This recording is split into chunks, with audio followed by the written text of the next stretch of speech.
Bismillahirrahmanirrahim. Assalamualaikum warahmatullahi wabarakatuh. Hari ini untuk pertemuan pada pekan ini, Ibu mohon maaf kita tidak bisa bertemu di kelas. Jadi Ibu akan menjelaskan melalui video yang akan Ibu upload di channel YouTube Ibu. Oke, sebelumnya Ibu mau share screen dulu ya untuk bahan materi kita hari ini. Oke, pada pertemuan hari ini kita akan membahas tentang metabolisme asam nukleat. Ibu ingatkan lagi bahwa metabolisme dia adalah pasti terbagi dua. Ada proses anabolisme dan yang kedua adalah proses katabolisme. Jadi pada hari ini kita akan membahas dua proses tersebut. Bagaimana pembentukan asam nukleat dan bagaimana perombakan asam nukleat. Oke. Nah, ini list bahasan materi kita. Yang pertama, kita akan membahas dulu bagaimana struktur dari asam nukleat. Yang kedua, apa saja fungsi asam nukleat. Dan yang ketiga, bagaimana proses atau tahapan metabolisme asam nukleat. Oke, ada 3 bahasan ya hari ini. Oke, yang pertama, kita belajar dulu bagaimana tentang struktur asam nukleat. Oke, pengertian dari asam nukleat adalah polinukleotida. Jadi ada kata poli dan nukleotida. Poli yang berarti banyak dan nukleotida itu dia adalah sebuah unit molekul organik yang tersusun dari gula pentosa, basa nitrogen dan gugus fosfat. Jadi syarat dia disebut atau dia menjadi nukleotida adalah ini. Dia terdiri dari 3 penyusun utama. Yang pertama gula pentosa, yang kedua basa nitrogen, dan yang ketiga gugus fosfat. Nanti dari 3 struktur ini kita akan bahas masing-masing bagaimana struktur dari gula pentosa, basa nitrogen, jenisnya apa saja, dan yang ketiga kita akan bahas apa itu gugus fosfat. Oke, kita balik lagi bahwa asam nukleat ini dia adalah polinukleotida. Jadi nukleotidanya saja dia ada 3 penyusunnya. Karena dia poli atau banyak, nanti nukleotida ini akan saling dihubungkan dari nukleotida 1 dengan nukleotida yang kedua. Oke, contoh dari asam nukleat yang kita kenal adalah DNA dan RNA. Betul sekali. Nah, di gambar sini Ibu perlihatkan dulu sekilas bahwa ini yang DNA, ini strukturnya yang DNA, yang sebelah sini adalah struktur RNA. Nah, kalian perhatikan itu tadi ya bahwa DNA dan RNA ini adalah polinukleotida. Nukleotida itu apa? Ya ini, bahwa dia adalah minimal tersusun dari 3 penyusun utama ya ini, gula pentosa. Pentosa dari kata 5. Ini gulanya atau atom karbonnya dia ada sebanyak 5. Oke, ini atom karbonnya inilah yang disebut gula pentosa. Oke, kalau yang di DNA ini gula pentosanya. Kalau RNA Bu sama, gula yang nomor atom karbonnya ada 5. Oke, ini yang gula pentosanya. Yang kedua, dia harus ada gugus basa nitrogen. Oke, yang ini ada A, T, G. Inilah yang disebut basa nitrogen. Adenin, timin, guanin. Oke, kalau yang di RNA, ini ada urasil, guanin, dan sitosin. Seperti itu. Jadi nanti dijelaskan satu persatu ya. Gula pentosa, basa nitrogen, sama gugus fosfat. Kalau dari struktur ini, Bu, gula fosfatnya yang mana? Nah, ini. Ada atom P sebagai pusat. Dan inilah si gugus fosfat. Dia akan bertindak sebagai atom pusat dan mengikat 4 atom oksigen. Oke, makanya polinukleotida. Nukleotida 1 dan 2 dia dihubungkan oleh si gugus fosfat. Seperti itu deh ya. Jadi yang ini gula pentosanya, yang ini adalah basa nitrogennya, dan yang ketiga ini adalah gugus fosfatnya. Oke, kita bahas satu persatu. Apa sih gula pentosa? Oke, gula pentosa adalah gula dengan 5 karbon. Jadi ini nih, ada segi 5 kan? Karena dia terdiri dari 5 karbon. Jadi ini ya yang kita bahas pertama, gula pentosa. pentosa itu kalau dalam kimia artinya 5. Gula dengan 5 atom karbon. Oke, pada DNA gulanya adalah deoksiribosa. Sedangkan pada RNA gulanya ribosa. Oke, kalian lihat langsung strukturnya. Nah, ini nih gula pentosa yang ada di DNA, dia jenisnya 2-deoksiribosa. Ini gula pentosa yang ada di RNA, dia jenisnya ribosa. Oke, bedanya apa? Bedanya kalian perhatikan yang warna merah ini. Warna merah di DNA, sini kalian lihat. Dan ini warna merah yang ada di RNA seperti yang ini. Oke, lihat ya bahwa penomorannya dari sini ya. Ini atom C, karbon yang 1, ini 2, 3, 4, 5. Oke, C-nya ada 5 ya, makanya dia gula pentosa. Oke, perhatikan. Di atom C nomor 2, yang tadinya dia ada oksigennya, di sini pada DNA oksigennya hilang atau oksigennya lepas. Nah, itulah yang disebut deoksi, penghilangan oksigen atau pelepasan atom oksigen.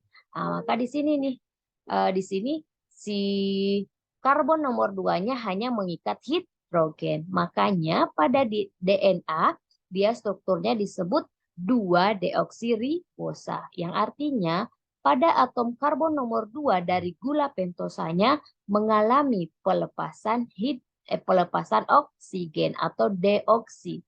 Sama halnya kalau kita ada istilah dehidrasi, kekurangan cairan tubuh. Seperti itu kan? Makanya D itu bisa penghilangan, bisa pelepasan, atau pengurangan. Oke, seperti itu ya. Maka kalau ditanya apa sih bedanya deoksiribosa sama ribosa? Ah, lihat di kata depannya ada deoksi, penghilangan atom oksigen. Seperti itu ya. Dan terjadinya di atom nomor C nomor 2. Betul. Oke, kita lanjut ke struktur yang kedua. Ada yang namanya struktur gugus fosfat. Nah, fosfat ini dia fungsinya menghubungkan gula pada satu nukleotida ke fosfat pada nukleotida berikutnya untuk membentuk polinukleotida. Melalui apa? Melalui ikatan fosfodiester. Betul. Seperti tadi gambar di awal bahwa untuk menghubungkan nukleotida 1 dengan nukleotida 2 itu mereka berikatannya pada gugus fosfatnya. Jadi fosfat dia akan berikatan dengan nukleotida yang kedua pada juga gugus fosfatnya. Jadi mereka akan melakukan ikatan yang disebut fosfodiester di 2. Oke. Ada 2 fosfat yang saling berikatan dan mereka akan membentuk yang namanya ester. Maka disebutlah fosfodiester. Oke, kalau yang gambar di sini fosfatnya penamaannya tergantung berapa gugus fosfat yang diikat. Kalau fosfatnya hanya 1, maka otomatis dia disebutnya monofosfat. Nah, kalau yang di sini dia mengikat 2 gugus fosfat, maka dia akan disebut difosfat. Nah, dan kalau dia mengikat 3, maka dia disebut trifosfat. Nah, ini yang paling kita sering kenal nih, adenosin trifosfat, ATP, pada proses metabolisme karbohidrat, lemak, metabolisme protein, itu pasti semua menghasilkan yang namanya ATP. Karena ini adalah sumber energi bagi kita. Betul. Oke, kita lanjut ke struktur yang ketiga ya. Itu tadi ya pengingatnya bahwa nukleotida harus tersusun dari 3 penyusun. Yang pertama, gula pentosa. Yang kedua, gugus fosfat. Dan yang ketiga, ini adalah dari basa nitrogen.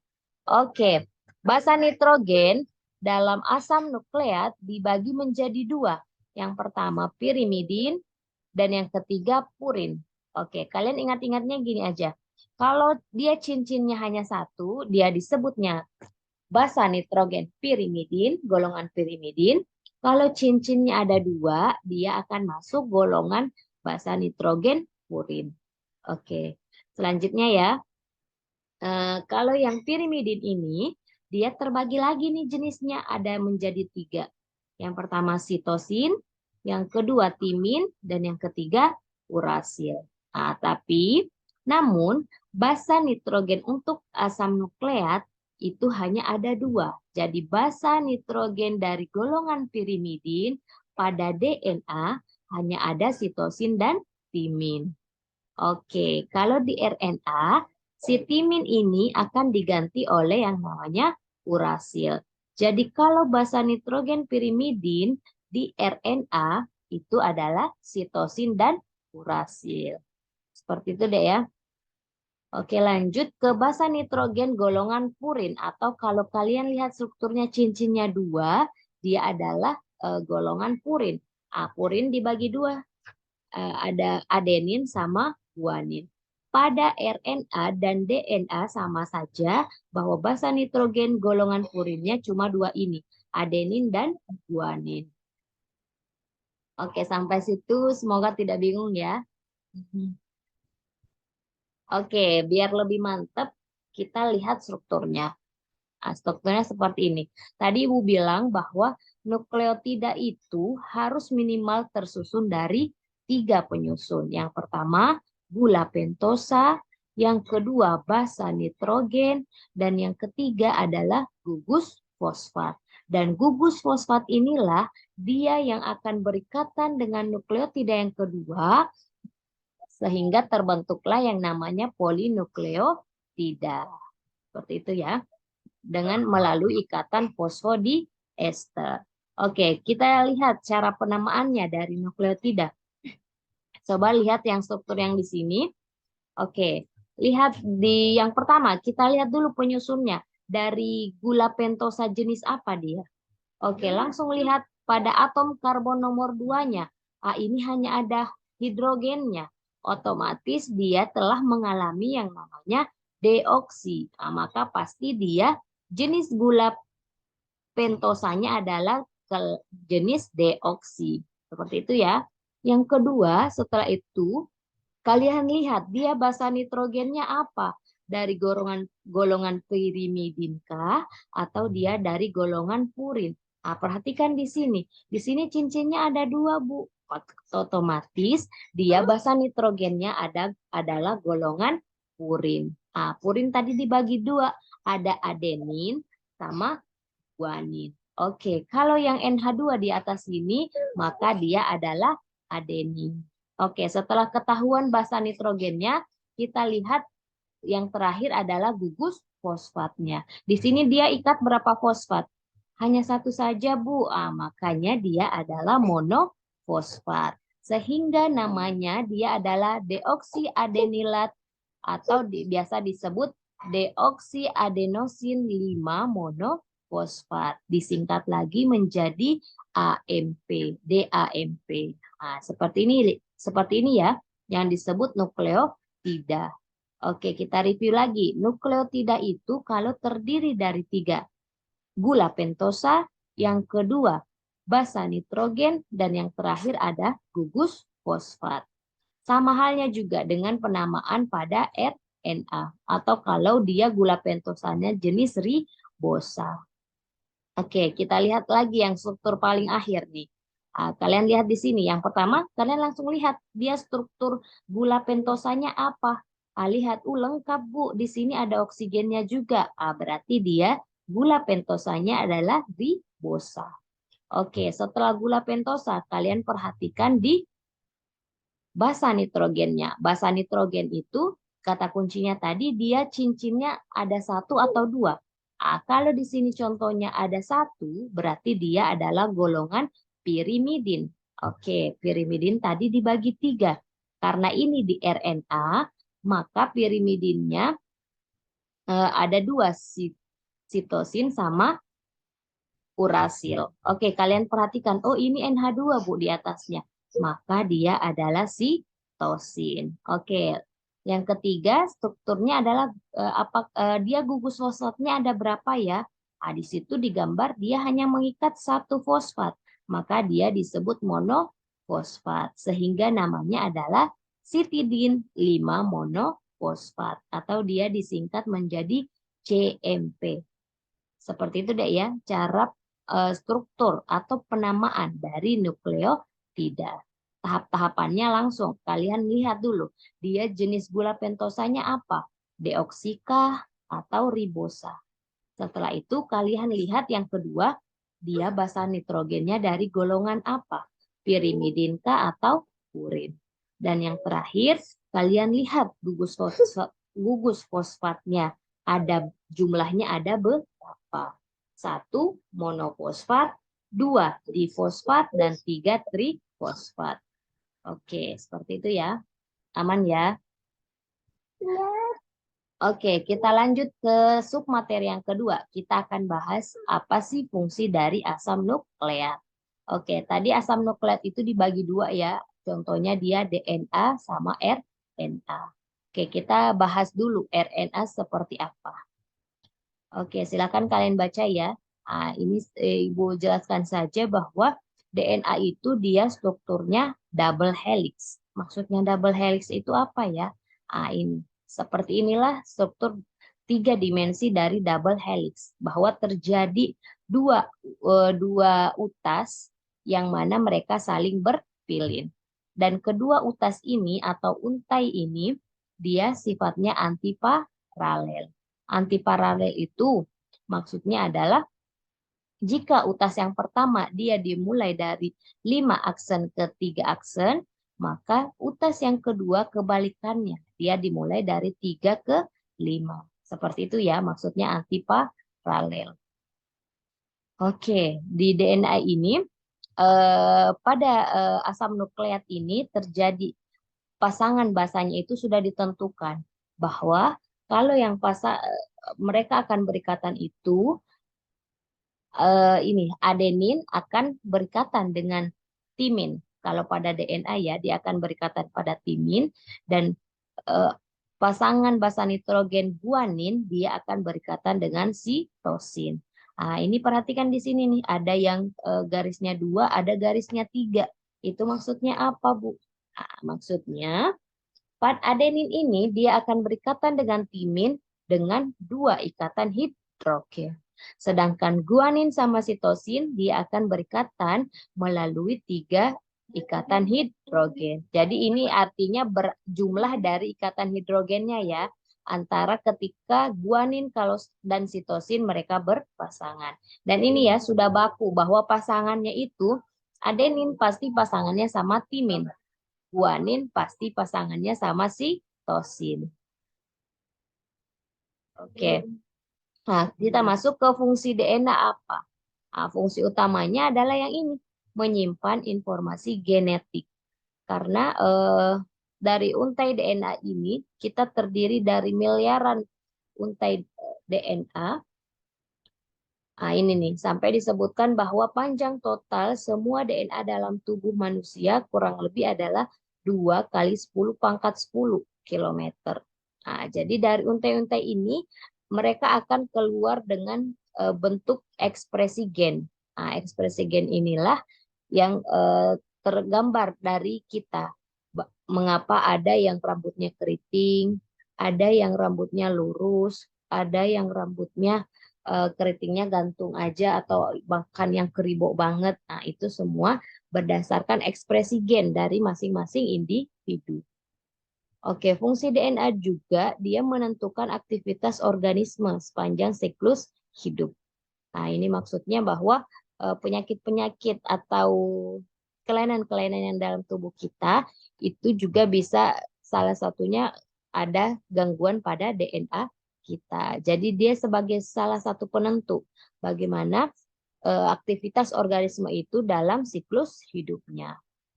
Nah, fungsi DNA juga dia adalah menentukan kekhususan organisme tertentu. Jadi karena untai DNA tiap orang itu diwariskan dari orang tuanya atau garis keturunannya, maka pasti ada ciri khas masing-masing dari individu tersebut atau skala organisme. Seperti itu ya. Nah, kita masuk ke fungsi asam nukleat yang kedua, yakni RNA, ribonucleic acid. Oke, kalau tadi si DNA dia strukturnya double helix, kalau yang RNA dia terdiri dari rantai utas tunggal. Jadi satu utas saja. Gambarannya seperti ini. Kalau tadi DNA dia kan terbentuk dari dua utas ya yang saling berpilin. Kalau si RNA ini bentuknya satu utas saja seperti ini. Dan yang kedua, kalau DNA tadi dia gulanya deoksiribosa, kalau pada RNA dia gulanya ribosa. Oke, dan ketiga, urasil menggantikan timin sebagai salah satu dari keempat basa heterosiklik. Jadi kalau pada untai RNA kita tidak mungkin menemukan yang namanya basa nitrogen timin. Karena yang timin ini pada RNA dia digantikan perannya oleh urasil. Oke, kita masuk ke fungsi RNA itu apa? Fungsi RNA ini sangat bergantung dia jenis RNA-nya apa.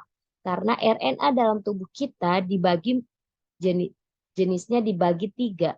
Yang pertama messenger RNA, yang kedua transfer RNA, dan yang ketiga ribosom RNA.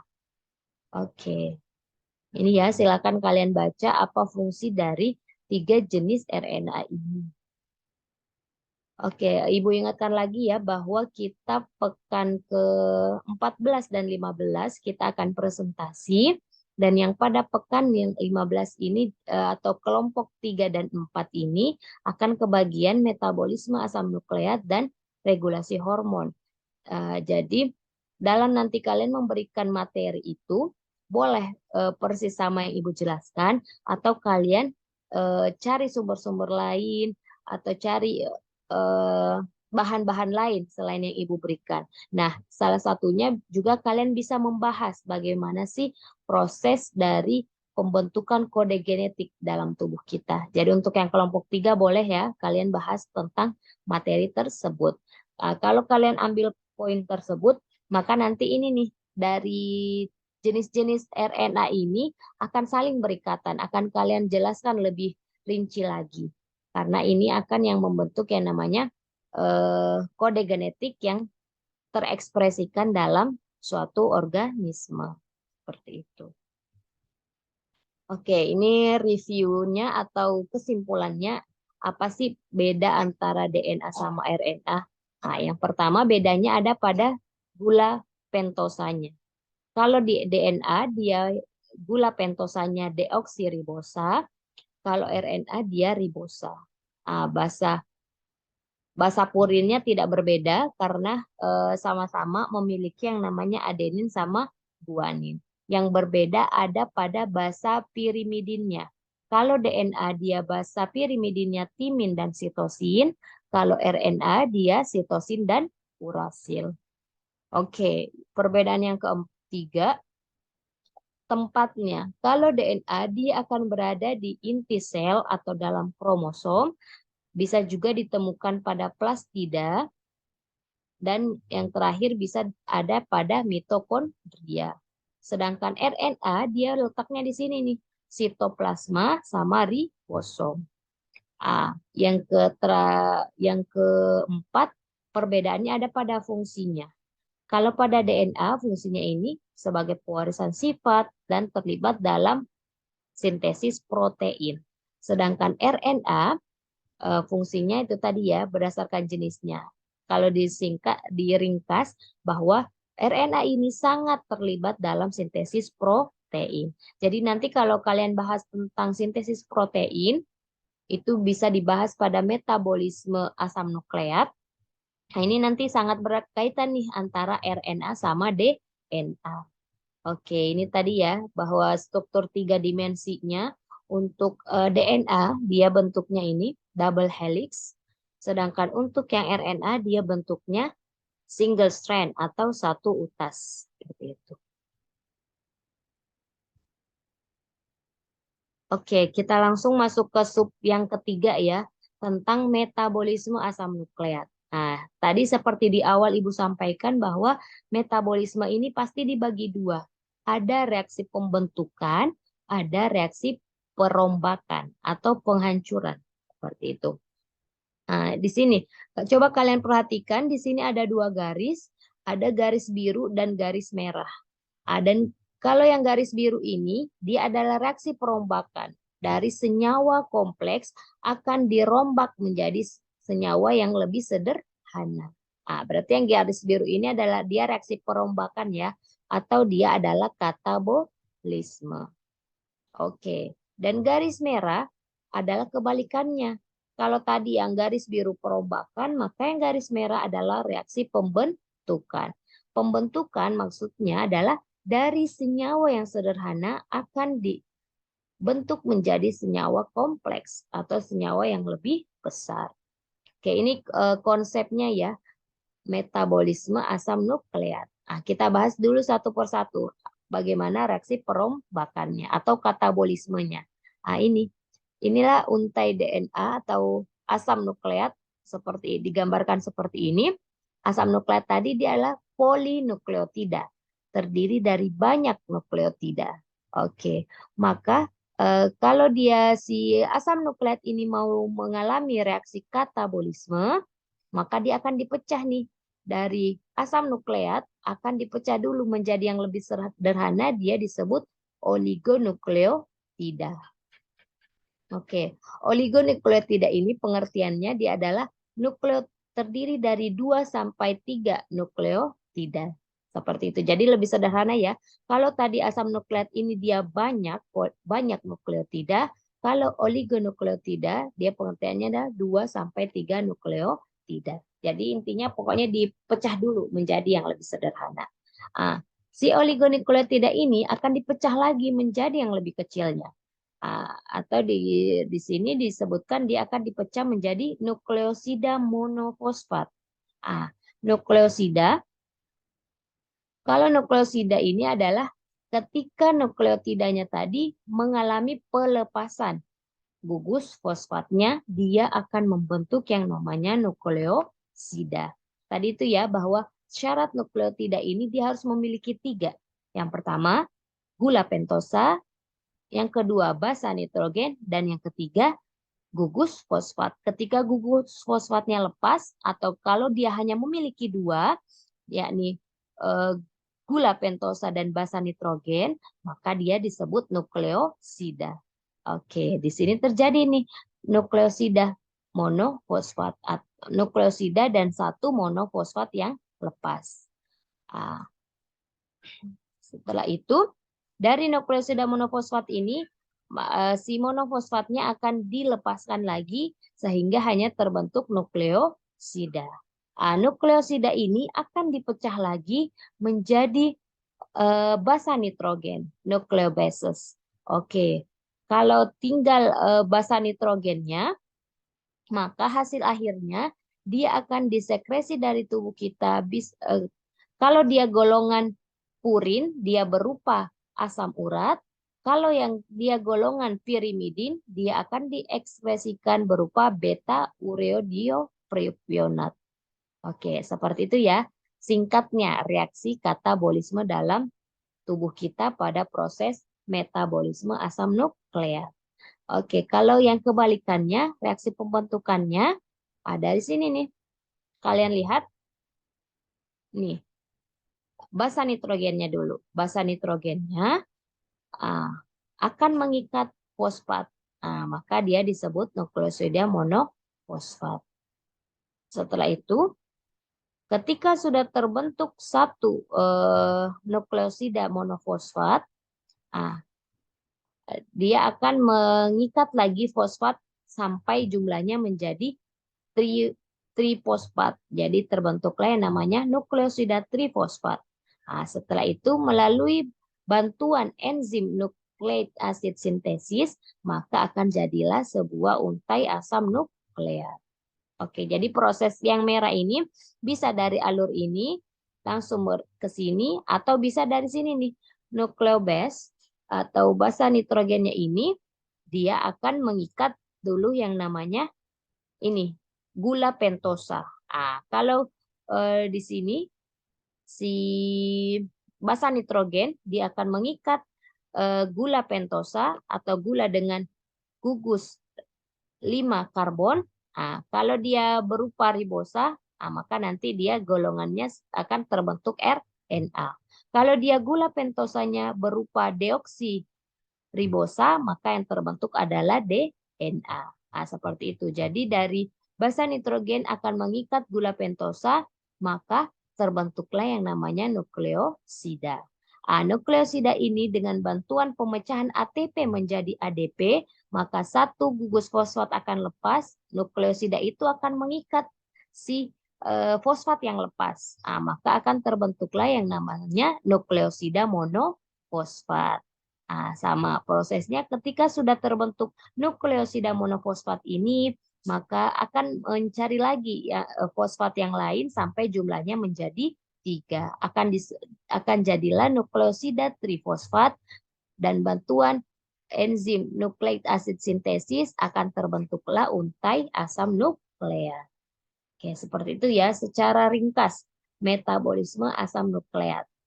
Oke, review ya bahwa ada 2. Ada reaksi perombakan atau disebut katabolisme dan yang kedua ada reaksi pembentukan atau disebut reaksi anabolisme. Oke.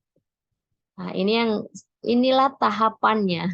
Kalau tadi hanya ringkasnya ya, ternyata satu pembentukan kalau kita bahas dulu anabolisme asam nukleat ya.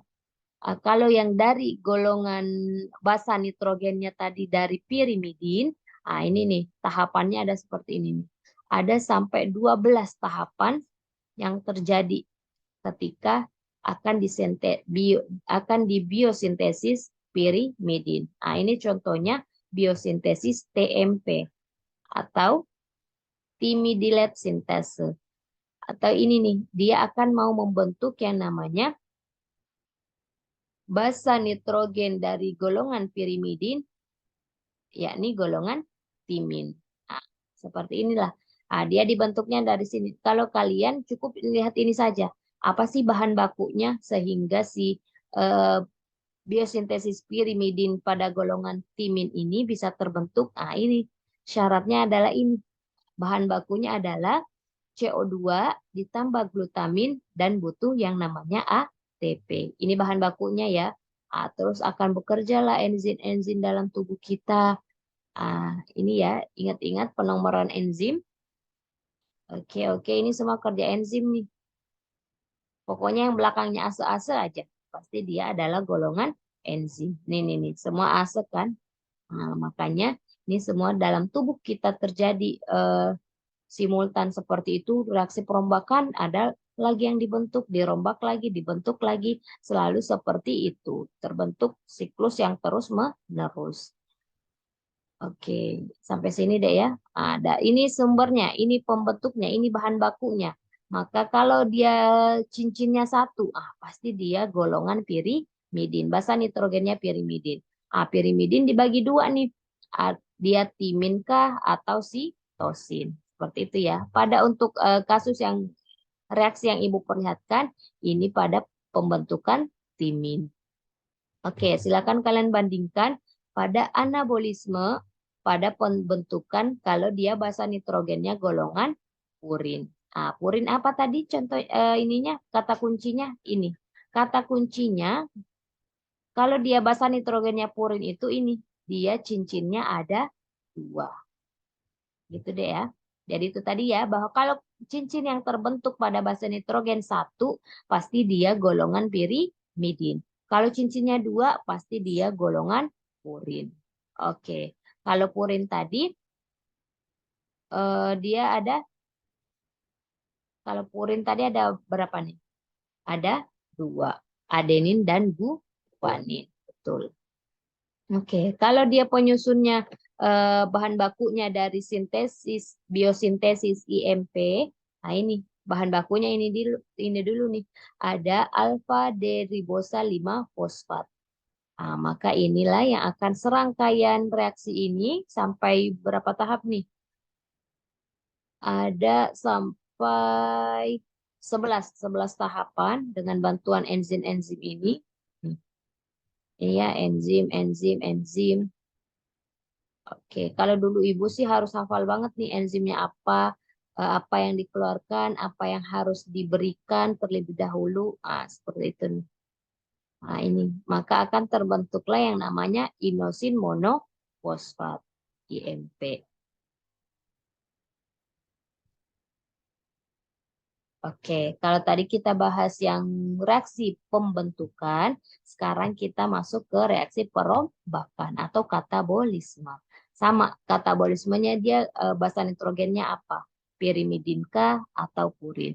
Lagi-lagi pirimidin dia cincinnya satu. Maka di sini nih, kalau kalian lihat, yang dirombak adalah yang cincin satu. Pasti dia dari golongan pirimidin. Yang dirombak sitosin. Perhatikan ini cincin satu. Kalau di atasnya atau di atom karbon nomor satunya dia mengikat NH2, pasti dia adalah sitosin. Oke, ini tahapannya. Bahan bakunya sitosin, dia akan diubah menjadi atau yang akan disekresikan dalam tubuh kita, si ini nih, si asam amino jenis beta-alanin atau beta-amino isobutirat. Oke, ini tahapannya ya. Bahwa ini dulu dari sitosin ini, dari cincin satu ini, dia akan dirombak, dirombak, dirombak dengan bantuan enzim menjadi untai, untai lurus atau alifatik. Nah, ini terbentuklah yang namanya beta-alanin atau beta-amino isobutirat. Seperti itu ya. Yang terakhir ini, katabolisme asam nukleat kalau dia golongan purin. Purin tadi apa? Ciri-cirinya dia adalah cincinnya ada dua. Maka bahan baku yang dipakai di sini cincinnya ada dua. Maka pasti dia dari golongan purin. Oke, ternyata ini adalah struktur si adenosin. Adenosin ini akan dipecah, dipecah, dipecah oleh bantuan enzim. Maka akan dikeluarkanlah yang namanya asam urat, uric acid. Oke. Oke, mungkin itu saja ya untuk pertemuan hari ini. Insya Allah kita bertemu lagi pekan depan dengan bahasan regulasi hormon pada manusia. Dan ini juga yang akan menjadi bahan presentasi bagi kelompok 4. Oke ya. Jadi insya Allah ini pertemuan eh, sebelum kita presentasi. Jadi Ibu akan bahas dulu nih pekan depan, baru setelah itu pekan berikutnya presentasi dari kelompok 1 dan 2. Pekan depannya lagi presentasi dari kelompok 3 dan 4. Baru pekan depannya lagi kita ketemu di UAS, ujian akhir semester. Oke, mungkin itu saja untuk hari ini. Terima kasih untuk perhatiannya. Semoga apa yang kita bahas bisa bermanfaat dan menjadi amal jariah buat kita semua. Ibu tutup dengan bacaan hamdalah. Alhamdulillahirrabbilalamin. Wassalamualaikum warahmatullahi wabarakatuh.